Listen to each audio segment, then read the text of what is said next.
वालेकुम नाजरीन, special TV के हेल्थ स्पेशल प्रोग्राम में आप सबके साथ मैं हूं डॉक्टर अरमाडा। उम्मीद करते हैं आप सब खैरियत से होंगे। नाजरीन, आज हम बात करेंगे दो हमारे साथ ऐसे सितारे हैं जिन्होंने पाकिस्तान में ना सिर्फ कोविड के अंदर बल्कि अभी फ्लड एरियाज में उन्होंने जाके अपनी खिदमत सर अंजाम दी, वहां पे मेडिकल कैंप्स की सर्विसेज दी और लोगों की भलाई के लिए बहुत सारा काम किया। ना सिर्फ उन्होंने ये कारनामा सर अंजाम दिया बल्कि अपनी स्टूडेंट लाइफ में 2 किताबों के मुसन्निफ भी हैं और उनसे जानते हैं कि ये स्टोरी, ये जो जर्नी ये कैसे स्टार्ट की और ये जज्बा कैसे आया। हमारे साथ मौजूद हैं डॉक्टर समर और डॉक्टर अमीर हमजा। आप दोनों को हेल्थ स्पेशल प्रोग्राम में वेलकम करता हूँ। Thank you. डॉक्टर साहब, पहले तो ये बताइएगा कि आपकी एक ऑर्गेनाइजेशन भी है जिसमें आप मुख्तलिफ कैंप्स भी करते हैं, पाकिस्तान के दूर दराज इलाकाज में जाके आप वहां के काम कर रहे हैं। इसका विजन क्या है और अभी तक की अचीवमेंट्स क्या क्या हैं आपकी? देखिए, हमारी एक ऑर्गेनाइजेशन है हेल्थ मेडिक्स के नाम से। हमारा विजन एक ही है कि हम जो अपनी हेल्थ की सर्विस हैं वो हम प्रोवाइड करें पाकिस्तान के रिमोट एरियाज में जाके। अभी तक हम 20+ फ्री मेडिकल कैंप्स ऑर्गेनाइज कर चुके हैं, जिसके अंदर साउथ पंजाब के हमने 10 से ज़्यादा हमने साउथ पंजाब में जाके लगाए हैं, कुछ हमने लाहौर में लगाए हैं और हमने 2 कैंप्स जो हैं हमने सिंध के एरियाज में जाके लगाए हैं। ठीक है, तो ये ऑर्गेनाइजेशन कितने अरसे से काम कर रही है, कितने साल हो गए आपको, और इसके अलावा कौन कौन से आप प्रोजेक्ट्स पे अभी आपने काम किया है? देखिए, हमारी जो ऑर्गेनाइजेशन है वो 2 साल से काम कर रही है। हमारा जो मेन एम यही था कि हम जनरल पब्लिक अवेयरनेस पैदा करें और हम फ्री मेडिकल कैंप्स ऑर्गेनाइज करें। इसके साथ साथ हमारा एक मेन मोटो ये था कि जो मेडिकल स्टूडेंट्स हैं उनके लिए फ्री एक्टिविटीज़ नहीं होती, तो हमने उनको एक चांस प्रोवाइड किया है। हमने उनके लिए टूर्नामेंट्स अरेंज करवाए हैं। इसके साथ साथ हम उनको स्टडी गाइडलाइंस देते रहे हैं। जैसा कि हमने हेल्थ मेडिक्स की तरफ से 2 हमने जो है ना शॉर्ट बुक्स पब्लिश कर की हैं और आने वाले दिनों में मजीद भी आ रही हैं हमारी पब्लिकेशंस। अच्छा डॉक्टर अमीर हमजा साहब, ये बताइएगा कि आपने इनके साथ मिलकर आपने काम किया, बहुत सारी मुश्किलात भी आपको फेस करनी पड़ी होंगी, तो अभी तक किन किन मुश्किलात का आपने सामना किया वो थोड़ा सा बताइएगा उस बारे में। मुश्किलात ऐसे तो इतनी ज्यादा नहीं थी, लेकिन ये था कि बीइंग स्टडी के साथ टाइम करना और 2 चीजों को साथ लेके चलना, स्टडीज को भी और हेल्थ की न्यूज को भी, और इस तरह के जो हमने किए हैं सारा फ्लड्स वगैरह में। तो बस ये था कि टाइम का थोड़ा सा हमें इशू था बहरहाल, लेकिन फिर भी हमने अकोमोडेट किया इस चीज को और हम दोनों चीजों को साथ लेके चले। दोनों चीजों को मैनेज करना बड़ा मुश्किल होता है, बहुत जैसे मुश्किल था। डॉक्टर समर साहब बता रहे थे अपनी स्टडी भी उन्होंने जारी रखी। अल्हम्दुलिल्लाह आप तो अब ग्रेजुएट हो चुके हैं, अपनी सर्विसेज प्रैक्टिस भी जारी कर रखी हुई है, तो ये काम अभी भी आप कंटिन्यू किया हुआ है? टीम कितनी है, कितने लोग इसमें काम कर रहे हैं? देखिए, अभी हमने जो है ना इसका सोचा है कि हम वास्ट लेवल पे लेके जाएंगे, पूरे पाकिस्तान के लेवल पे हम इस ऑर्गेनाइजेशन को लेके जाएंगे। इस वक्त हमारे पास कोई 50+ डॉक्टर्स हैं जो काम कर रहे हैं। कोर टीम हमारी कोई 10 मेंबर्स की है। तो जैसे ही कोई हमारे पास आइडियाज वगैरह आते हैं हम उस पर डे बाय डे काम करते रहते हैं। तो ये भी बताइएगा कि इस पूरे टेन्योर में अभी तक कहाँ कहाँ अपने प्रोजेक्ट्स जो शुरू किए हुए? जो मेनली हमारा जो फ्री मेडिकल कैंप्स हैं वो हमने जहाँ पे लगाए हैं, हम अगर आप साउथ पंजाब की बात करें तो हमने कोट अद्दू में लगाया है, लिया में लगाया है, उसके बाद हमने मुजफ्फरगढ़ में लगाया है और इसके अलावा हमने तोसा, डीजी खान और राजनपुर, और इसके साथ साथ हमने उकाड़ा के गांव था एक, तो वहाँ पे हमने ऑर्गेनाइज किया है। इसके अलावा लाहौर के बहुत रिमोट एरियाज थे, जो गांव हैं लाहौर के अंदर बैकवर्ड एरिया, वहाँ पे हम कैंप्स करते रहे हैं। इसके अलावा हम पत्तों की, कसूर, जो भी पंजाब की डिस्ट्रिक्ट हैं, अल्हम्दुलिल्लाह हमने हर डिस्ट्रिक्ट के अंदर कोई ना कोई जो है ना टच जरूर किया। कैंप्स करना बड़ा मुश्किल टास्क होता है जिसमें पूरी टीम्स को अपने लेके चलना, फिर मेडिसिन की अवेलेबिलिटी और मुख्तलिफ डॉक्टर्स की डोमेन्स, अल्ट्रासाउंड की सहूलत और मुख्तलिफ जो सैंपल्स आप कलेक्ट करते हैं, स्क्रीनिंग के लिए आप डॉक्टर्स लेके साथ जाते हैं, तो ये कैसे मैनेज करते हैं? इतना एक्सपेंस आप कैसे मैनेज करते हैं? देखें, एज अ टीम हम सारा टीम वर्क करते हैं। सारी टीम की ये कामयाबी है जो हम फ्री मेडिकल कैंप्स लगा रहे हैं, और डॉक्टर्स की अवेलेबिलिटी हमारे लिए कोई मुश्किल काम नहीं है क्योंकि हम खुद डॉक्टर हैं, तो हमारे साथ कम्युनिटी खुद ब खुद इंगेज हो जाती है। इसमें मैं मेजर क्रेडिट अपने फादर को दूंगा, डॉक्टर हुसैन शहजाद को, जो कि CEO न्यूज़ फार्मा है। ठीक है। तो उनकी तरफ से हमें जो है ना मेडिसिन की जो है फ्री एड मिलती है, और हम जो है ना अपनी जो फिर ऑर्गेनाइजेशन की तरफ से हम फ्री क्या कहते हैं मेडिसिन डिस्ट्रीब्यूट करते हैं। अच्छा डॉक्टर अमीर हमजा साहब, मुझे बताइए, कैंप्स आप करते हैं, लोगों को जहां जहां आपने कैंप्स किए हैं, अभी तक लोगों के पास क्या क्या सहूलियात जो अभी दरकार हैं उनको मुयस्सर नहीं, पाकिस्तान का जो हेल्थ सिस्टम है पहले ही वो बहुत पीछे है, उस तरीके से अपनी सर्विसेज नहीं दे पा रहा। अगर बेसिक हेल्थ यूनिट्स की बात करें तो वहां पे भी लोगों को बेसिक हेल्थ की जो सर्विसेज हैं वो भी मैसर नहीं होती। तो आपने वहां पे क्या क्या आपने देखा कि कहाँ पे लैक है, गवर्नमेंट किस तरीके से अभी काम बेसिकली जब हमने कैंप्स लगाए थे तो बेसिक हेल्थ थी ही नहीं, कोई फैसिलिटी नहीं। तो हमारा जो मेन था कि हम ना उन्हें तकरीबन मेडिसिन तो देना, ठीक। तो हमने इसलिए कैंप लगाए ताकि उनको मेडिसिन प्रोवाइड की जा सके, क्योंकि उनके पास बेसिक हेल्थ की दवाइयां थी ही नहीं। अच्छा। तो हमारा इशू मेन यही था कि हम चलो कैंप लगाते हैं, इस तरह फायदा होगा, कम से कम जो डिजीज हमें पता है जो हमारे लेवल तक है हम वो ट्रीट करें। ठीक है। अच्छा, इसके लिए आप एक जगह पे कैंप अगर दूर दराज इलाका में जाते हैं, वहां पे फॉलो अप नहीं किया जाता, तो फिर उस कैंप का कितना फायदा है? क्योंकि एक दफा पेशेंट को आपने चेक किया, मेडिसिन तो दे दी, अब नेक्स्ट वीक तक उनको वो मेडिसिन मिलती रहेगी या वो दी होगी आपने, तो उसके बाद फिर क्या पैरामीटर्स हैं, आप कैसे उसको फॉलो अप के लिए देखते हैं? उसका फॉलो अप ऐसे है कि हम जो हमारी मेडिसिन होती है वो ऑलमोस्ट हम जो 2 से 3 वीक्स के लिए हम ना उसे दवाई देते हैं। फिर हम उन्हें बता देते हैं कि आपको बीमारी ये है, अब आपने इस दवाई को एंड करने के बाद आपने कहाँ जाना है। तो फिर हम उसे प्रॉपर गाइड करते हैं कि आपकी बीमारी है, अब आपने आगे स्टेप ये लेना, आपने यहाँ दिखाना जाके। ठीक है। डॉक्टर साहब, समर साहब, ये बताइएगा कि इस फ्लड, जब ये फ्लड आया पूरे पाकिस्तान में, 70% से जो इलाके थे वो इससे मुतासर हुए, आपने किन किन एरियाज में टारगेट किया और वहां पे क्या क्या बीमारियां आपने देखी? देखिए, हमने तो मेजरली हमने साउथ पंजाब को टारगेट किया था। हम तोसा गए थे, डीजी खान गए थे और राजनपुर गए थे। वहां पे जाके हमने ये एक चीज देखी कि वहां पे गैस्ट्रो के पेशेंट बहुत ज्यादा थे, डायरिया के पेशेंट बहुत ज्यादा थे, और इसके साथ साथ मलेरिया और डेंगू की जो आउटब्रेक उधर आई हुई थी, उसके हमने पेशेंट्स बहुत देखे उधर। ठीक है। अच्छा, आप दोनों माशाल्लाह नौजवान मिलके इस ऑर्गेनाइजेशन को चला रहे हैं, यकीनन नौजवानों के लिए एक बहुत बड़ी इंस्पिरेशन भी है आप। तो जो लोग ऑलरेडी पहले भी कर रहे हैं या अभी जो इस फील्ड में आना चाहते हैं, बेसिकली आप सोशल एक्टिविस्ट के तौर पे काम कर रहे हैं, लोगों के लिए आसानियां पैदा करना, लोगों की भलाई के लिए काम आना, एक यकीनन एक बहुत बड़ा अच्छा नेकी का अमल है। अल्लाह ताला आपको शुक्र रखे और मजीद भी इस काम करने को आपको अल्लाह ताला और हिम्मत और हौसला दे। तो जो नए लोग आने वाले हैं उनको क्या आप मैसेज देंगे कि उस फील्ड को एज अ प्रोफेशन भी ज्वाइन कर सकते हैं? जो नए आने वाले लोग हैं और जो स्टूडेंट्स हैं, डॉक्टर्स हैं, उनके लिए एक ही मैसेज ये है कि आप अपनी स्टडी के साथ साथ कुछ ऐसा करेंगे जिसके साथ साथ आम लोगों को फायदा हो। ठीक है। कुछ आप सोशल काम करें, जैसे कि पाकिस्तान देखा जाए तो इसमें हेल्थ की फैसिलिटीज बिल्कुल नहीं है। तो एज अ मेडिकल स्टूडेंट या डॉक्टर, जो यंग डॉक्टर्स हैं, उनको ये चाहिए कि वो स्टेप लें और वो पब्लिक के लिए कुछ ऐसा करें कि जहां तक हेल्थ अवेयरनेस सब तक पहुंचे। ठीक है।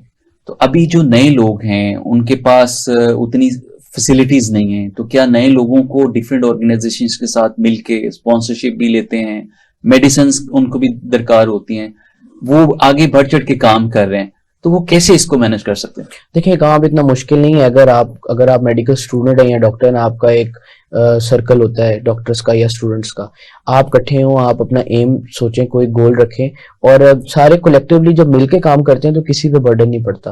और वैसे भी कहते हैं जब अल्लाह की राह में किसी ने कोई काम करना है तो मंजिलें आसान होती रहती हैं। ठीक है। तो अभी तक की आपकी अचीवमेंट्स क्या क्या है, वो थोड़ा गिनवा दें क्या इस प्रोजेक्ट्स में, या जो इसका आपकी जो ऑर्गेनाइजेशन है क्या क्या अचीव किया? हेल्थ मेडिक्स बेसिकली क्या कहते हैं, हमने हेल्थ की अवेयरनेस के लिए एक चैनल बनाया था। उसके अंदर हमारी जो मेन क्या कहते हैं अचीवमेंट्स यही है कि हमने 20+ जो हैं फ्री मेडिकल कैंप्स लगाए हैं पंजाब के अंदर। दूसरी हमारी मेन अचीवमेंट ये है कि हमने 2 शॉर्ट बुक्स पब्लिश की हैं अपनी तरफ से, फार्मा मेडिक्स, जो कि फार्माकोलॉजी। हम आएंगे, पहले इस पे हम थोड़ा डिस्कस कर लें कि आपके ये पूरे प्रोजेक्ट में क्या क्या आपने सर्विसेज दी और लोगों को कितना फायदा पहुंचा। हमने शॉर्ट बुक्स की पब्लिकेशन की है, साथ हमने फ्री मेडिकल कैंप्स लगाए हैं। इसके साथ साथ हमने मेडिकल स्टूडेंट्स के लिए पंजाब में पहली दफा हुआ है कि हमने एक प्राइवेट टूर्नामेंट अरेंज करवाया उनके लिए, जो कि पूरे पंजाब लेवल पे था। पूरे पंजाब के मेडिकल कॉलेज के स्टूडेंट्स ने आके पार्टिसिपेट किया। उसके अंदर 3 डेज की एक्टिविटी थी, बच्चों को हमने रिफ्रेश करवाया और वो काफी खुश होकर गए हैं। और मेडिकल स्टूडेंट्स के लिए काम करना बड़ा अच्छा है, क्योंकि मेडिकल स्टूडेंट्स के पास टाइम नहीं होता वो सारा स्टडी, और अभी आजकल बहुत सारे लोग इस फील्ड में आना भी चाहते हैं, और लोगों के लिए बड़ी इंस्पायरेशन है कि यंग डॉक्टर्स जो बढ़ चढ़ के काम भी कर रहे हैं। तो ये डॉक्टर साहब बताइएगा, क्योंकि आजकल इस फील्ड में को पिछले दिनों एक न्यूज भी चल रही थी कि 17 सीट्स थी या 17-18 सीट्स थी और हजारों की तादाद में लोगों ने अप्लाई किया था, एक एमओ के लिए सीट थी, तो उसके लिए आप क्या मैसेज देंगे कि यंग जनरेशन जो इस तरफ आना चाहती है उनके लिए? देखिए, ये फील्ड अच्छी फील्ड है और सबको जिसके कोई शौक है या किसी को अपॉर्चुनिटी मिलती है एमबीबीएस करने की, वो लाजमी करे। लेकिन अगर पाकिस्तान के हालात देखे जाएं तो जॉब्स नहीं है। अब ये कहना सिर्फ गलत है कि सिर्फ डॉक्टर्स को जॉब नहीं मिल रही। आप किसी भी शोबे को देख सकते हैं, वो इंजीनियर है या वो अकाउंटेंट है, कुछ भी है, जॉब्स किसी के लिए नहीं है। सिर्फ इस बेस पे कहना कि जॉब्स नहीं है तो डॉक्टर नहीं बनना चाहिए, ये एक गलत है। डॉक्टर बनना चाहिए। आप सर्व कर सकते हैं लोगों को, आप अपना क्लिनिक खोल सकते हैं, आप अपना कोई छोटा सेटअप बना सकते हैं जिससे आपने लोगों को सर्व करना है। बेसिक एम तो डॉक्टर बनने का यही है ना कि हमने लोगों को सर्व करना है। यकीनन ये एक बहुत बड़ा जज्बा है लोगों की खिदमत करना। अब ये सब बहुत सारे लोग आपकी तरह जज्बा नहीं रखते। अगर उनसे पूछा जाए तो वो सबसे पहले अपनी प्रायोरिटी को तरजीह देते हैं। अब आपकी अगर हम साए में कुछ लोग आप देखें, अगर वो भूखे हैं तो सबसे पहले बढ़ चढ़ के आप बढ़ना चाहिए, उनकी मदद करना चाहिए खाने के लिए कुछ। तो इसी तरह बहुत सारे लोग जो है वो इस तरफ नहीं आते, तो उनके लिए आप क्या मैसेज रखते हैं कि उन लोगों को किस तरह से इस फील्ड में आना चाहिए, या लोगों की आप किसी भी तरीके से आप लोगों से मदद कर सकते हैं?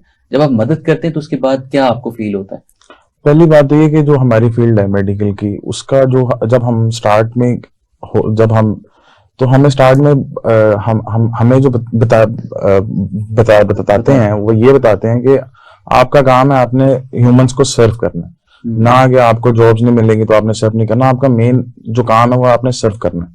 तो हमारा जो दिल है वो इतना सॉफ्ट हो जाता है बीइंग 5 साल जब हम पढ़ते हैं कि हमने सर्व करना, और हम फिर इसी में ही जाते हैं आगे, इसी फील्ड को गो थ्रू करते हैं।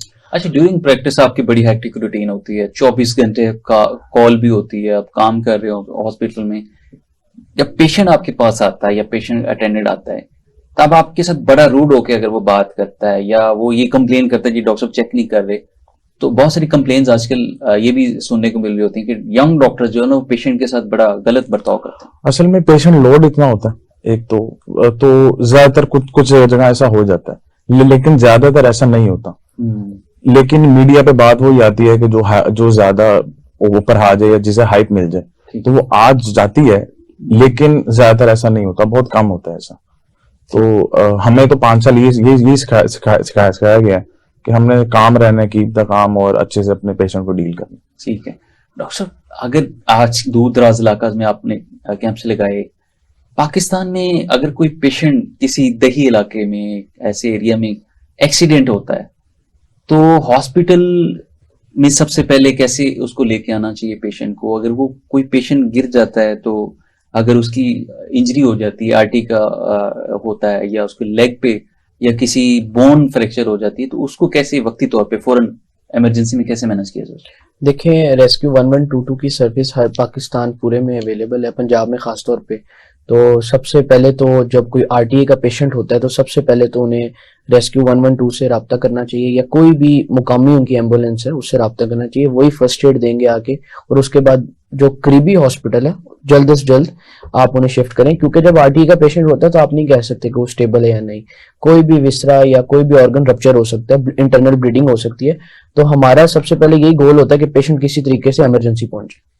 फर्स्ट एड उनको कैसे देनी चाहिए? क्योंकि अक्सर पेशेंट हम ये देखते हैं जी वो पेशेंट गिरा है और फौरन लोग पानी पिला रहे होते हैं, और पानी से भी उसको बड़ा नुकसान हो सकता है क्योंकि सांस की नाली।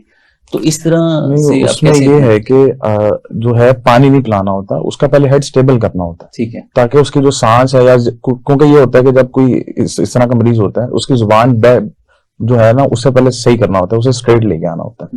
और उसके बाद ये करना होता है कि अगर कहीं पे ब्लीडिंग हो रही है तो उस ब्लीडिंग को स्टॉप करना जरूरी है। ठीक है, स्टॉप करने के बाद फिर हमने उसे आगे सेंड करना होता है यहाँ पे करीबी हॉस्पिटल में। जी, तुम ही उम्मीदें अव्वल हो, तुम ही से रंग आएगा। और हमारे साथ मौजूद हैं डॉक्टर समर और डॉक्टर अमीर हमजा। बड़ी अच्छी गुफ्तगू चल रही है और इसके बाद हम बात करेंगे। हमारे साथ जुड़े रहिए। छोटी सी ब्रेक लेते हैं, ब्रेक के बाद मिलते हैं। Bear witness, fastest growing university of Pakistan. Be enthused to be a part of the largest ethnically diversified student community. We recognize there is more to learning than sitting in a luxurious classroom. That is why we provide our students rich, interactive campus life. Here, we carve you to imagine, believe, achieve. The University of Lahore. Discover yourself. मुसलमान मुसीबत में घबराया नहीं करता। मीनार पाकिस्तान 1940 की एक special याद। 14 अगस्त आजादी का वो स्पेशल दिन। बलूचिस्तान कुदरती नजारों से मलबूस एक स्पेशल दास्तान। सिंध सकाफत की चाशनी में डूबी एक स्पेशल कहानी। पंजाब खूबसूरत वादियों में बिखरी एक स्पेशल तारीख। खैबर पख्तूनख्वा सर बुलंद पहाड़ों के बीच एक स्पेशल खित्ता। और कुछ नायाब और स्पेशल लोग। कायद आजम मोहम्मद अली जिन्ना, अल्लामा मोहम्मद इकबाल, सैयद अबुल आला मौदूदी, डॉक्टर अब्दुल कदीर खान, अब्दुल सत्तार ईधी, नेमतुल्लाह खान और इन जैसे हजारों लोग जिनसे बनता है एक स्पेशल पाकिस्तान। और अब इन सब को समेटते हुए आ रहा है स्पेशल टीवी, जिसमें होगा वो सब कुछ जो हमें बनाता है स्पेशल। स्पेशल टीवी, पाकिस्तान की सोच।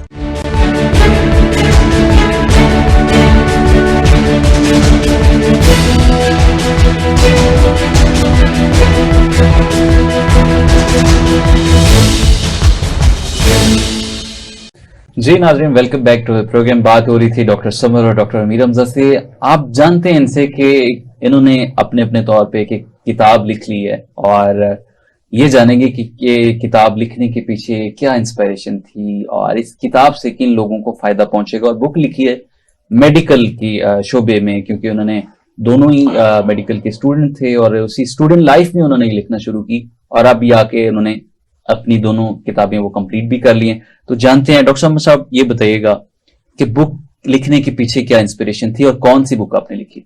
जी, मैंने फार्मामेडिक्स लिखी है, जो कि शॉर्ट बुक है फार्माकोलॉजी की।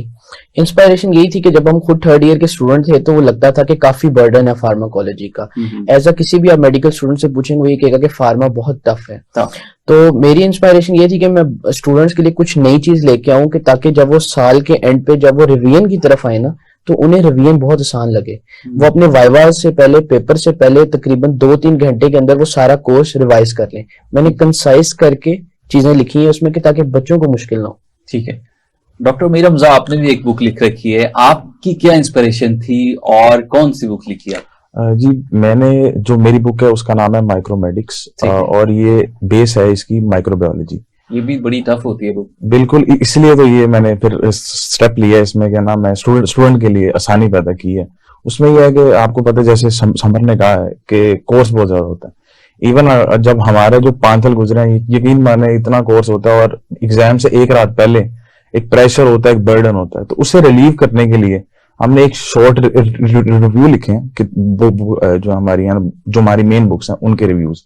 तो उससे ये है कि स्टूडेंट के लिए इजी हो जाएगा कि वो एक रात स्टूडेंट्स के लिए कैसे हेल्प आउट हो सकता है इससे? वो ऐसे है कि जो हमारी मेन बुक है ना, वो उसके पेजेस ही बहुत ज्यादा होते हैं। वो इतनी भरी बुक होती है, उसे एक रात में पढ़ना आसान नहीं है। आसान। तो उसको हमने उसमें से चीजें निकाल के जो इंपॉर्टेंट होते हैं, जो एग्जाम्स के लिए इंपॉर्टेंट होती है, मेनली ये चीज एग्जाम्स के लिए, तो हमने वो चीजें निकाल के उसको कंपाइल करके एक रिव्यू दे दिया कि आप एग्जाम से पहले ये बुक रीड करें और अपने एग्जाम के लिए जाएं। अभी तक कितनी आपने कॉपीज इसकी करवाई हैं और कितनी? अभी तक अल्हम्दुलिल्लाह 500 मेरी जो है वो सेल आउट हो चुकी है। डॉक्टर साहब, बुक आपने लिख ली, दोनों ने माशाल्लाह लिख ली। इस बुक के बाद कहाँ से आपको कंग्रेचुलेशंस और किन किन लोगों को आपने प्रेजेंट की, बड़ी पर्सनैलिटीज की अगर हम बात करें?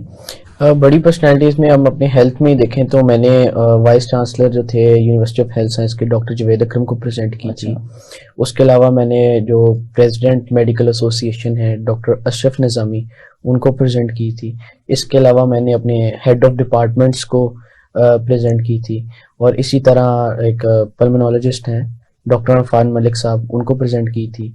इससे बाहर आए तो मैंने कासिम अली शाह साहब को प्रेजेंट की थी और मुख्तलिफ हैं मेरे जो टीचर्स हैं उनको मैंने प्रेजेंट की थी, जिन्होंने मेरे साथ हेल्प आउट किया था, जो कि मेरे कोलीग्स थे, उनको प्रेजेंट की थी। और जाहिर सी बात है पेरेंट्स को तो करते ही हैं, उनको भी प्रेजेंट की थी। सही, जबरदस्त। नाज़रीन, हम बढ़ते हैं। सोशल मीडिया पे बहुत चर्चे हैं, कोई बात की जाती है जी समोसा एक एटम बॉम्ब है, फिर बिरयानी की बात की जाती है जी बिरयानी खाना आपके लिए कितना नुकसानदेह हो सकता है और कितना हार्मफुल हो सकता है। तो डॉक्टर साहब, आपकी भी सर्विसेज जारी हैं, प्रैक्टिस कर रहे हैं, तो ये समोसों वाला जो सिलसिला चल पड़ा है, समोसा पार्टी छोड़ दें या समोसा खाना बंद कर दें, आप क्या समझते हैं कि समोसे के पीछे क्या लॉजिक है? क्या हम उसको खा सकते हैं, और अगर नहीं खा सकते तो क्यों नहीं खा सकते? अच्छा, मेरे मुताबिक अगर आप समोसा एक खास मिकदार में खाएं तो ठीक है, कभी कभी हो जाए, रोजाना नहीं। और उस जगह से खाएं जहां से ऑयल डेली चेंज हो रहा है, जहां से आपको पता हो कि ये सही जगह है। तो अगर आप कभी कभार महीने में एक आधी दफा खा लेते हैं तो इसमें कोई मसला नहीं, कोई कबाहत नहीं है। आपसे पूछ लेते हैं कि बिरयानी के बारे में भी किसी फेमस डॉक्टर ने कहा है जी बिरयानी आप खाना छोड़ दें, क्योंकि बिरयानी में भी वो कहते हैं जी हजारों कैलोरीज हैं और ये भी आपके लिए अच्छा नहीं। बिरयानी तो जैसे आपको पता है हमारा फूड है, एक नेशनल फूड। बहुत हाँ फूड है, तो पसंद करते हैं, मैं खुद पसंद करता हूँ, इवन आप पसंद करते होंगे। तो इसका हल यही है कि एक क्वांटिटी में खाए जाए, ना कि वो भरी भरी प्लेट्स। हाँ, उसके हम ये भी कहते हैं कि इतनी प्लेट्स ना खाएं, आप कम खा लें लेकिन खाएं जरूर, क्योंकि बिरयानी अब छोड़ नहीं सकते हम। मतलब एतदाल में आप खा सकते हैं। एतदाल में जो शौकीन ही बिरयानी के और सुबह शाम बिरयानी और बिरयानी के दीवाने हैं, वो कैसे छोड़ सकते हैं? क्योंकि इस उनके लिए बयान के फिर बाद हाँ। उनके दिल जो है ना वो हर्ट हुए हैं और उनके जज्बात को ठेस पहुंची है। तो आप क्या समझते हैं कि जो बिरयानी लवर हैं या जो समोसा लवर्स हैं, कैसे वो इसको मैनेज कर सकते हैं? क्योंकि सेहत का भी ख्याल रखना जरूरी है, और बिल्कुल ठीक वो कह रहे होंगे, क्योंकि अगर हम बात करें सेहत की, तो सेहत के लिए अगर आप अच्छी जिंदगी गुजारना चाहते हैं तो अच्छी सेहत के लिए अच्छी ग़िज़ा का होना भी बहुत जरूरी है। तो वो मेरे ख्याल ठीक ही है, क्योंकि एतदाल में रह के अगर आप चीजें खाएंगे तो बेहतर है। बिरयानी की जो आप बात कर रहे हैं वो ये है कि आप बिरयानी अगर आप पसंद करते हैं तो घर की खाएं, क्योंकि हमारे पाकिस्तान में लोग ये है कि बिरयानी भी बाहर की खाई जा रही है, समोसे हैं वो भी बाहर के खाए जा रहे हैं। आप जरूर खाएं, इत्तेदाल में रह के खाएं, लेकिन घर की बिरयानी खाएं, क्योंकि घर की और बाहर की ऑयल में बहुत फर्क है, मिर्च मसालों में बहुत फर्क है। ठीक है। अच्छा डॉक्टर साहब, इस बात मौजूद पे तो बात होगी। अब बताइए कि आगे फ्यूचर में आप क्या करना चाहते हैं? माशाल्लाह आप एक इंस्पिरेशनल स्टोरी हैं यंग यूथ के लिए, क्योंकि यूथ में जज्बा उस तरीके से अभी नहीं है, अनएम्प्लॉयमेंट बहुत सारी है, और आप आगे बढ़ चढ़ के लोगों के लिए बहुत आसानियां भी पैदा कर रहे हैं। और क्या क्या गोल्स हैं, आगे क्या करना चाहते हैं लाइफ? मेरा गोल ये है कि इंशाल्लाह ताला जहां मैं रहता हूँ उस एरिया में फ्री डिस्पेंसरी शुरू करने का मेरा इरादा है कि मैं उस पूरे एरिया के लिए फ्री डिस्पेंसरी शुरू करूं। उसके साथ साथ फर्दर स्टडीज के लिए भी सोचा हुआ है कि हम अपनी स्पेशलाइजेशन को कंटिन्यू करेंगे और कोई स्पेशलाइजेशन इंशाल्लाह ताला करेंगे। किस फील्ड में जाना चाह रहे हैं? अभी तक तो इरादा इंशाल्लाह ताला मेडिसिन में है। जबरदस्त जी। अमीर साहब आप बताइए, आपके क्या शौक हैं, क्या गोल रखे हुए हैं, क्या ख्वाब हैं? ख्वाब तो इस टाइम यही है कि अब स्पेशलाइजेशन करनी है, और होपफुली वो जो मैंने किताब लिखी है उस फील्ड में जाऊंगा, माइक्रोबायोलॉजी की तरफ ही, क्योंकि उस फील्ड को मैंने आगे इंशाल्लाह लेके जाना है और इंशाल्लाह उसी फील्ड में अपना नाम बनाना है इंशाल्लाह। ठीक है। तो आगे अगर अब बात करें फार्मेसी की, क्योंकि आपने फार्मास्यूटिकल कंपनी का भी आपको एक्सपीरियंस है, तो फार्मास्यूटिकल कंपनीज का क्या फ्यूचर है? क्योंकि आजकल अगर देखा जाए तो फार्मास्यूटिकल कंपनीज उस तरीके से रिस्पॉन्ड नहीं कर रही, बहुत सारी चीजों में उन्होंने बैक किया है, गवर्नमेंट के साथ भी उनके साथ मुआहदे भी हुए, एक छोटी सी पैनाजोल उस पर बहुत सारा इशू बना रहा। तो आप क्या समझते हैं कि फार्मास्यूटिकल कंपनीज जिस तरीके से काम कर रही हैं और आगे उनको किस तरीके से करना चाहिए काम? फार्मास्यूटिकल की जो इस वक्त करंट कंडीशन है वो इस वक्त यही मुल्की हालात हैं, क्योंकि जब तक आपकी इंपोर्ट बंद होती है, तो जब इंपोर्ट बंद है तो रॉ मटेरियल नहीं आता, जब रॉ मटेरियल नहीं आता तो शॉर्ट हो जाती है मेडिसिन। इस वक्त मार्केट में आपको 50% से ज्यादा आपको जो मेडिसिन है वो शॉर्ट मिलेंगी। अभी मैं वो देख रहा था, शुगर की मेडिसिन हैं, कुछ जो क्या कहते हैं इमरजेंसी वाली मेडिसिन हैं, एड्रेनालिन है, दूसरी हैं, ये शॉर्ट हुई हैं इस वक्त। तो इसकी एक मेजर रीजन यही है कि इंपोर्ट इस वक्त आपकी बंद है और रॉ मटेरियल नहीं आ रहा पाकिस्तान में, तो प्रोडक्शन नहीं है। डॉक्टर साहब आप क्या मैसेज देंगे नई यूथ के लिए? यूथ के लिए यही है कि अपनी फील्ड को गो थ्रू करें, अपनी फील्ड में अच्छा करें और अपनी फील्ड ना छोड़ें, लोगों की बातों में ना आए कि अनएम्प्लॉयमेंट है। बस ये है कि जो आप फील्ड चूज करते हैं वो अपनी सोच के मुताबिक और जो आपको पसंद है उस फील्ड को चूज करें।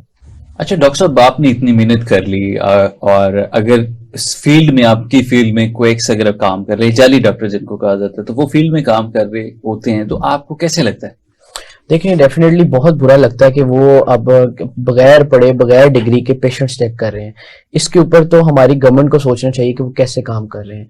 आप सिर्फ लाहौर शहर में देख लेना, कोट राधा किशन चले जाएं, टाउनशिप में चले जाएं, तो वहां पे आपको हजारों की तादाद में क्वैक्स काम करते मिलेंगे। शहर के अंदर ये शहर के अंदर आपको काम मिल रहा है। बाकी अगर आप पंजाब के रिमोट एरियाज में चले जाएं, वहां तो आपको गली गली के अंदर ये क्वैक्स ही मिल रहे हैं, क्योंकि वहां पे फैसिलिटीज नहीं है डॉक्टर्स के जाने की आने की, डॉक्टर्स वहां होते नहीं है, तो वहां पे ये जो जाली डॉक्टर्स हैं, क्वैक्स हैं, ये अपना काम कर रहे हैं और इससे पेशेंट्स को बेतहाशा नुकसान हो रहा है जिसका इन पेशेंट्स को नहीं पता। आप किसी देहात में चले जाएं, वहां पे पेशेंट स्टीरॉइड्स के ऊपर है। यकीन करें, अभी हम फ्री मेडिकल कैंप्स करने गए हैं ना, तो वहां पे आके पेशेंट सिर्फ ये करने आते थे, हमें सिर्फ और सिर्फ आके ना डेक्सा का इंजेक्शन लगा दें, हम हफ्ते में एक वो लगवा लेते तो हम ठीक हो जाते हैं। ठीक है, तो ये हाल है क्वैक्स का। तो इसके पीछे भी लोगों के अफोर्डेबिलिटी का भी इशू हो सकता है ना, अगर वो कुछ लोग पे नहीं कर पाते और डॉक्टर्स की फीस भी ज्यादा होती है आजकल के दौर में देखा जाए, तो इसके पीछे आप यही वजह समझते हैं या कोई और भी रीजन हो सकती है? नहीं, इसके पीछे मैं समझता हूँ कि ये गवर्नमेंट का टोटली फेलियर है क्वैक्स को जो इन्होंने बैठाया हुआ है। क्योंकि देखें, आप किसी को अपॉर्चुनिटी देंगे तो वो बैठेगा ना। डॉक्टर्स भी काम करने के लिए तैयार हैं। अब जाहिर सी बात है, 5 साल किसी ने पढ़ा है और उसने डिग्री ली है, तो अब वो सिर्फ जाके 50 रुपए या 100 रुपए में तो काम नहीं करेगा ना। तो इसी तरह जो क्वैक्स हैं वो जाके बैठ जाते हैं, वो सिंपल वो काम क्या काम करें, इंजेक्टेबल करी जा रहे हैं, स्टेरॉइड के इंजेक्शन कर रहे हैं, लोगों की किडनी फेल कर रहे हैं, लिवर फेल कर रहे हैं, और उसके बाद वो पेशेंट वहां से जब सारा कुछ वो तबाह अपना करवा के आता है, फिर वो हमारे पास आता है कि डॉक्टर साहब ये हम जरा अपने इलाके से डॉक्टर साहब से चेक करवा रहे थे, जब पता चलता है कि वो डॉक्टर साहब जनाब कौन है, तो वो पता चलता है वो जाली डॉक्टर है।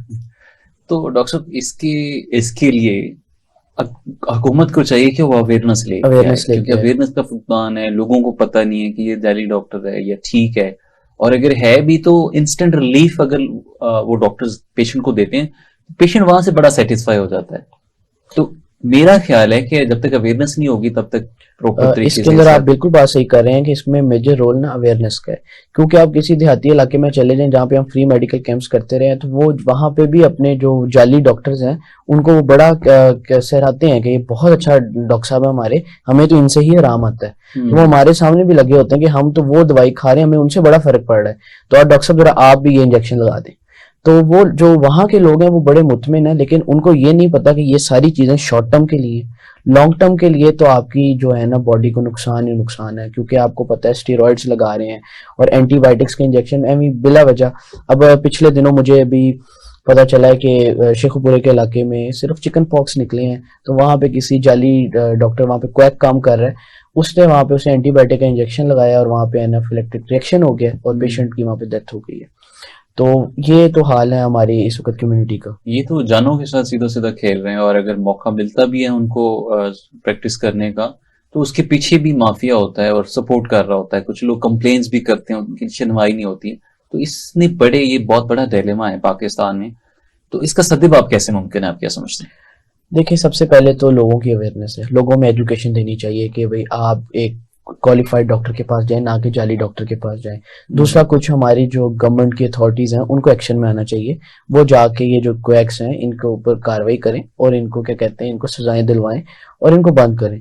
होता ये है कि हम उनके ऊपर कंप्लेन रजिस्टर करते हैं, उसके बाद जी पता चलता है जी 2 दिन बाद जी जाली डॉक्टर जो दोबारा अपने क्लिनिक पे आ गए। ठीक है, पाकिस्तान में तो यही हो रहा है। तो आप समझते हैं कि प्रॉपर तरीके से हेल्थ का जो सिस्टम है उसको फाल होना चाहिए? उसको भी फाल होना चाहिए। दूसरा, जो अवेयरनेस है लोगों में जाए कि ताकि वो लोग खुद ही ना जाएं उनके पास, क्वैक्स के पास। लोग क्या करने जाएंगे क्वैक्स के पास अगर उनके पास प्रॉपर नॉलेज हो? आप या मैं तो क्वैक के पास नहीं जाएंगे, क्योंकि हमारे पास अवेयरनेस है, नॉलेज है। जिन बेचारों के पास देहातों के अंदर कोई किसी किस्म की अवेयरनेस नहीं है, ना उनके अंदर नॉलेज है, तो उन्होंने तो जाना ही उसके पास है, वो तो उसे डॉक्टर साहब ही कहते हैं ना। ठीक, वो होता ही है कि किसी हॉस्पिटल के वो कंपाउंडर या डिस्पेंसर होते हैं, अपने इलाके में जाके वो डॉक्टर साहब बने होते हैं। अच्छा, बाज़-औक़ात तो ऐसे भी देहात हैं जहाँ पे फैसिलिटीज ही नहीं है, कोई इवन सिंपल डिस्पेंसरी भी नहीं होती, तो वो लोग तो फिर मजबूरन अपने आसपास ही एरिया को देख के टारगेट करते हैं, वहां पे उनको मजबूरन जाना पड़ता है। तो इसको कैसे हम बेहतर किया, क्योंकि बेसिक हेल्थ यूनिट्स ही नहीं है वहां पे। इसके लिए आपने बड़ी अच्छी बात की है, BHUs नहीं है, तो इसके लिए गवर्नमेंट को स्टेप लेना चाहिए। BHU हर एरिया में होने चाहिए, THQs और DHQ भी होने चाहिए, ताकि लोगों को बेसिक सहूलियात तो मिले ना। एक THQ तो जो है DHQ बहुत बड़ी बात कह रहा हूँ मैं शायद, लेकिन बेसिक हेल्थ यूनिट हर एरिया में होना चाहिए। और वहां पे सबसे बड़ी बात है फिर डॉक्टर की अवेलेबिलिटी भी होनी चाहिए, क्योंकि अक्सर आपने ऐसे एरियाज देखे BHU बने हुए हैं लेकिन डॉक्टर की अपॉइंटमेंट नहीं है वहां पे। डॉक्टर साहब, सर्दियां जैसे कि आ गई हैं, जो हार्ट अटैक की रेशियो दिन ब दिन बढ़ती हुई नजर आती है। हमारे देखते हैं मायोकार्डियल इन्फेक्शन हो गए पेशेंट को, तो दूर दराज इलाकों की अगर हम बात करें तो उन लोगों के पास वो सहूलतें ही नहीं है। अगर हार्ट अटैक होता है तो वो अपने किसी को एक के पास ही रेफरली जाता है, तो वहां पे उनको प्रॉपर ट्रीटमेंट नहीं मिलती, इवन कि वो वाइटल्स भी नहीं चेक कर रहे होते। ऐसे तो वो उन पेशेंट्स के लिए आप क्या इनिशियली तौर पे इमरजेंसी में खुद से वो कैसे मैनेज कर सकते हैं इसको? उसमें ऐसा है कि बेसिकली फर्स्ट स्टेप ये होता है कि उसको जो प्रॉब्लम होती है वो होती है हार्ट की पेन, और साथ में सांस का होता है मसला। तो उनका सांस बंद नहीं होना चाहिए, उनको मतलब खुली हवा में ही ठहराना चाहिए और फिर उन्हें लेके जाना चाहिए। लेकिन इसमें ये होता है कि जब कोई चीज जब कोई प्रॉब्लम होती है हार्ट की, तो 5-6 लोग ना उसके मुंह के साथ आते हैं, तो उसमें ना सांस का बहुत ज्यादा होता है इशू। तो इसमें यह आता है कि सांस की जो बहाली है वो ठीक होना जरूरी होती है उस वक्त। ठीक है। सर्दियों में ये रीजन क्या है, क्यों बढ़ रही है? सर्दियों में एक रीजन ये होती है कि जो ब्लड वेसल्स हैं वो कंस्ट्रिक्ट कर जाती हैं ठंड की वजह से, और ब्लड फ्लो जो है वो आपका क्या कहते हैं डिक्रीज कर जाता है, जिस वजह से जो है ना मायोकार्डियल इन्फेक्शन के केसेस बहुत ज्यादा हो जाते हैं। ठीक है। रेशियो इस वजह से बढ़ती है। ठीक ठीक। एंजाइना के और अनस्टेबल एंजाइना, स्टेबल एंजाइना, इन सब के फिर आप आजकल ओपीडीज देख लें तो इमरजेंसीज देख लें, इसी से भरी हुई है। बिल्कुल, ये तो डेली के हमारे एक्सपीरियंसेस हैं, उसको हम फेस करते हैं। बिल्कुल अवेयरनेस बहुत जरूरी है, और जब तक पाकिस्तान में हेल्थ का जो शोबा है, हेल्थ के डिपार्टमेंट को प्रॉपर तौर पे बढ़ चढ़ के आगे काम नहीं करेगा, हर बंदा जो इंडिविजुअल तौर पे इसको रिस्पॉन्सिबिलिटी लेके अपना जो काम है उसको काम के तौर पे लेके चलेगा, ना कि उस काम को जान छुड़ाने के चक्रों में अपनी जो ड्यूटी है वो प्रॉपर तौर पे सर अंजाम देनी चाहिए, ताकि पाकिस्तान में इस शोबे में बेहतरी लाई जा सके। हेल्थ बेसिक हेल्थ यूनिट्स पे जो डॉक्टर्स बैठते हैं उनको अपनी रिस्पॉन्सिबिलिटी के तौर पे प्रॉपर तौर पे काम करना चाहिए और लोगों की मरीजों की खिदमत करना चाहिए। आज का जो शो है अपने अख्ताम को पहुंच रहा है। अपने मेजबान डॉक्टर एआर माडो को इजाजत दीजिए। अल्लाह निगहबान। डॉक्टर बनना